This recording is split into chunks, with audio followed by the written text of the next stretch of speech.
Welcome back to the Rooted podcast. Today I am here with a guest. My name's Claire. And today we're going to be talking about the next two Beatitudes. The other day we talked about the first two, blessed are the poor in spirit and blessed are those who mourn. And today we're going to be talking about the meek and those who hunger and thirst for righteousness. So Claire, what do you think of the Beatitudes? I personally love them. We're actually learning about them in our theology class right now. And yesterday we had to write people who follow the Beatitudes, and I thought that was a great way to really actually think about it and know that you're surrounding yourself with these people, and if they aren't following the Beatitudes, either you need to try to help them to find these things because they're really important in your daily life. Right. And that kind of can already lead into our saint of the day, Saint Pier Giorgio Frassati. He lived the Beatitudes in his daily life, and with the people he surrounded himself with, he lived those Beatitudes, and he's a great example of obviously a teenager or a college student who lives his life through God and through his faith. And so, what are your thoughts on Saint Pierre? I actually learned about him in grade school, and I always thought it was fantastic that someone that young really tried to turn their life and be someone that could show the Beatitudes to someone older or younger and not be afraid of what might happen, that he could really just live his daily life. Yeah, and in my opinion, I think that kind of shows how whether or not it's difficult for someone to live the Beatitudes in their daily life, he shows as an example that it's possible. And obviously living in faith isn't easy. Obviously Jesus says you must take up your cross and follow me. And so Saint Pierre really took up his cross and followed Jesus using the Beatitudes, and he lived them, and so that's a great thing. And then, so kind of leading into the third Beatitude. I talked about the first two in the last episode, but the third Beatitude is blessed are the meek, for they shall inherit the earth. And what do you think it means to be meek and humble? I feel for me, that's something where you have to know that not everything is yours. You're not here for you, you're here for God. And if you're just living your life for yourself or for your friend or your parents or something, then you need to really take a step back and feel God put you on this earth for a reason. So you need to take that in and really just know that that you're doing it for Him. That's where you gotta be humble as well. Right. And that kind of in the last episode I talked about St. Augustine of Hippo, and he obviously lived his life for himself, and once he realized that was not what he was supposed to do, and he realized that he was poor in spirit in that moment, and realizing that we need God and that he needs God and he can't do anything without God. And so he had that God-shaped hole in his heart, and once he found that, he started a monastery, and he lived those Beatitudes, and he was obviously meek, and he was very poor in spirit because his past led him to be who he was, and how he lived his life for himself, and then realizing that wasn't enough, and realizing that none of these worldly pleasures would ever fulfill that God-shaped hole. And so when he realized that he needed God, and obviously we all need God, that really turned his life around. And I think that can be the same for our daily life.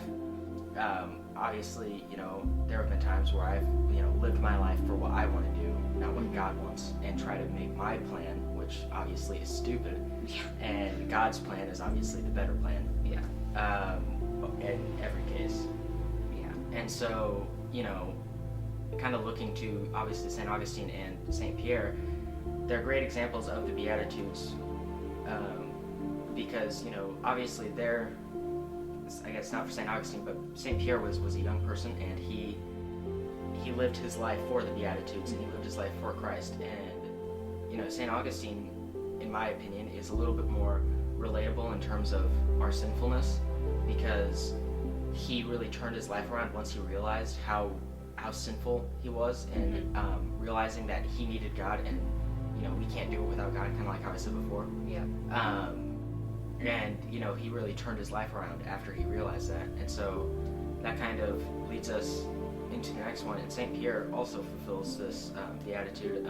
The fourth beatitude: "Blessed are those who hunger and thirst for righteousness, for they shall be fulfilled." Like, what do you think of that beatitude? How can we, live that beatitude or understand that beatitude, especially in our modern day and age where that is sometimes difficult? I feel like this beatitude is definitely like a hard one for us as like high schoolers, teenagers, even college students, because it's like, what I think of it as is when you're like hungry and thirsting for righteousness, I feel like you're trying to get something from like all of this material stuff and like earthly goods, but really we need to like turn and go to God, and we need God in our lives. Right. And obviously, the reason I kind of chose Saint Pierre was because he fulfilled many of the Beatitudes, and he obviously hungered and thirsted for righteousness. Thirsted is but and he was fulfilled, and he lived his life. Obviously, he died at a very young age. I think he was like 24 or something. It's gonna get picked up. I know these aren't meant to pick up the things around them, but they were also. I also ordered them open box because they were like $10 cheaper. So Hey, but they worked. Whatever works. We're just gonna ignore that then, I guess. But so as I was saying, Saint Pierre obviously fulfilled that beatitude because he was a very righteous person, and he lived his life for God, and he was always wanting to have justice and a fair thing. I don't know, but like what you kind of how you said, that's a harder one to live in our daily lives, and so that's why I definitely think we can look to the saints, and we can look to Saint Pierre and Saint Augustine, because obviously they both struggled in some way, shape, or form, and we have our struggles, and kind of going back to being poor in spirit and knowing that we need God is crucial to understanding the other Beatitudes, and that's kind of why, in my opinion, I think there's a reason for that one being first, because if you're not poor in spirit, then how are you any of the other things? Yeah. I agree. And so, kind of going back to being like meek and humble, is, living your life in a way where you're not, boasting about your faith, and like, just going up to people and being like, oh, I'm better than you because I am, more Christian or Catholic than you are. And it's something that kind of always like boggles my mind a little bit, is that how do we live our daily life, and how do we like live faithfully, but not live faithfully and publicly, but not too publicly to where it's boastful and people think badly of you. And obviously that can be a very difficult thing, but obviously with prayer, and Sam said in the season 1 finale that just pray for humbleness, pray for peace, pray for patience, and I pray the litany of humility every now and then. I told myself I was going to pray it every day, but obviously I fell off of that. And obviously for me, I feel like, in my opinion, having something like a podcast and publicly sharing what I believe in and how I live my daily life as a Catholic Christian, in my opinion, when I first started it, I would think that people would think badly of me, and that's why I kind of hesitated on starting the Instagram page or starting the YouTube page, because, well, if say the entirety of SHG or the entirety of school see that, and then they think poorly of me because I'm sharing my faith, and obviously in my opinion is sometimes looked down upon by others. And so something that is always important to keep in mind is that without prayer and obviously talking to God and going to things like Mass and adoration and confession, whenever, is important, because you can't pretend that you're, if you're so poor in your faith, you can't pretend like you're righteous, and you can't pretend that you are super faithful just because you go to Mass. Like Sam said in the season finale, that going to Mass, you don't go to Mass just to go. You go to Mass to receive the Eucharist, to receive Jesus into our hearts. And that's something to always keep in mind, because I know that when I was younger, obviously my parents, we went to Mass just about every weekend, and I hated it. I did not want to go. I thought it was the most boring thing in the world, and I would always that was always the down point in my day. But as I've grown older and as I've grown more in my faith, I've realized that should be the highlight of my day. Yes. The highlight of my Saturday or my Sunday. Because, well, one, it's the easiest way to find God in our daily life, because there is a Mass going on everywhere, anywhere in the world, at every time of the day. And that's always something that's, kind of interesting to me, because, obviously Catholic translates to universal, and it's the same everywhere. So I could be going to Mass here in Springfield, and it would be the same as going to Mass in, a distant country. Yeah. And so, that's something that's always interesting to me, and, kind of tying back into the Beatitudes so we don't get off track here.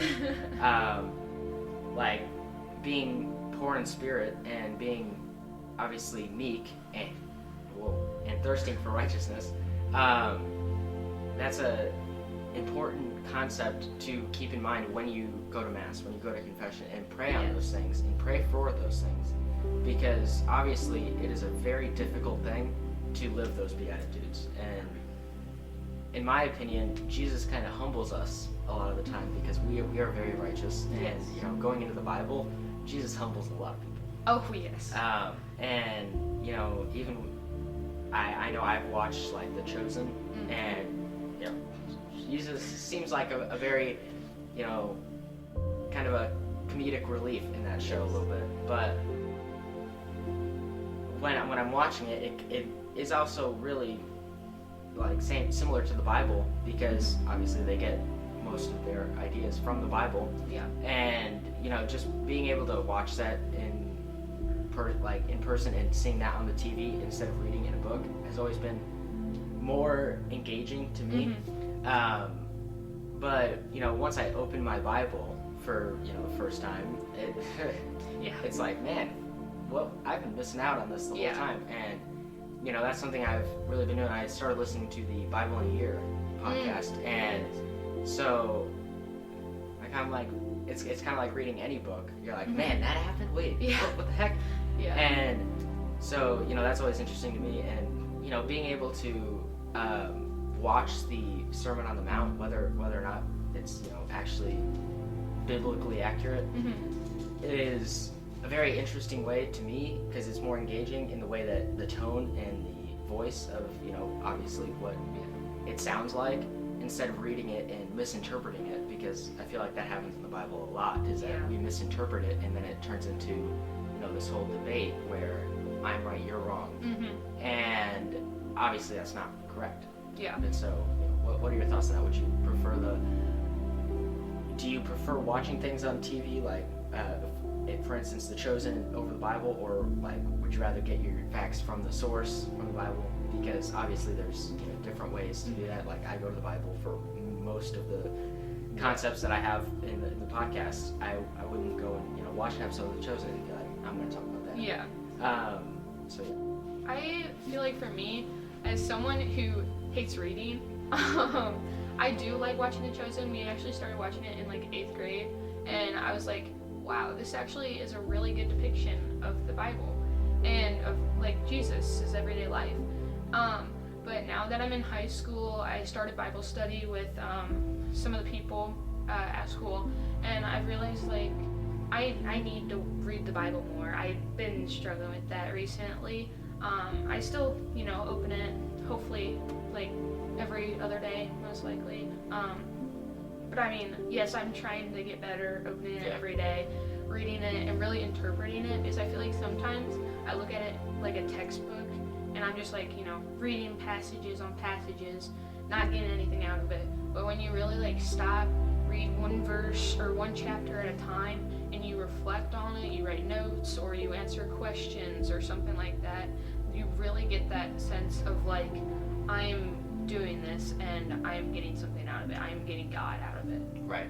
And that's what I like about the Bible in a Year podcast is that Father Mike, he doesn't only obviously read the Bible, but he reads it and then he reads some chapters and then of another book in the Bible, and then he'll reflect on it. Yes. And, he'll do like a little prayer, and then he will explain it and what's happening and how we can kind of, similar to what Michael is, and that is how we can relate that to our modern day and age.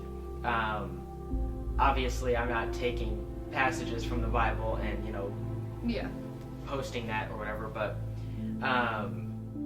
that's similar to the goal I have for this podcast is sharing what I believe to be, well, not only correct to myself, but how I live that in my daily life. And so, obviously, the Bible is a very important piece to how I live my daily life. And, I think that's a really important thing. And obviously, it's getting a little long here. So, we're going to kind of wrap up a little bit. But anyway, kind of like tying way back into the Beatitudes, we got way off track. How do you think that you live the Beatitudes, or how you should live the Beatitudes, especially Beatitude number 3 and Beatitude number 4 in your daily life? After like talking about the Beatitudes in class, I'm like I've been thinking about it, and I've been trying to like really live them every day, because they are a huge part of our faith, and everybody who is a Catholic knows about the Beatitudes. So like being meek, for me, I try to share the word. Like, I was on the phone with my friend the other night, and I was like, this is God's plan, yada yada yada. But I try now, like, as someone who is coming back into their faith, I try now to really relate God and the Bible and the Beatitudes to every conversation I have with anybody. Whether it's just like talking about food or something, I get into whatever, and I really feel like I'm changing, and I love that. And I really think that the Beatitudes, just like reading them or like hearing one of them a day or something like that, can really help you just change. Yeah. I definitely think that the Beatitudes are obviously very humbling, and the Sermon on the Mount is obviously very humbling. Yes. And that's most of the reason why I'm splitting the Beatitudes up into 2 per episode is because it's a little bit of a lot to take all at once. And obviously we'd be here for a long time. Oh if yeah. we talked about all 8 Beatitudes. And obviously I do plan to have more guests on the podcast. And so I hope that maybe in a future episode we'll have you as a guest again. Yeah, I love that. And so would you like to end us off with a prayer or Yeah, worship? of course. All right.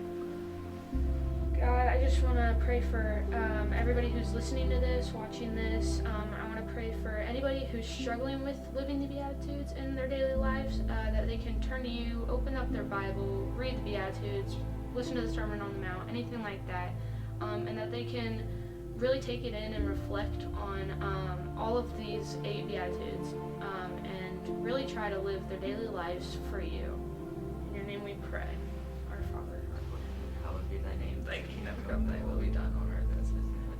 Give us this day our daily bread, and forgive us our trespasses, as we forgive those who trespass against us. And lead us not into temptation, but deliver us from evil. All right. Thank you.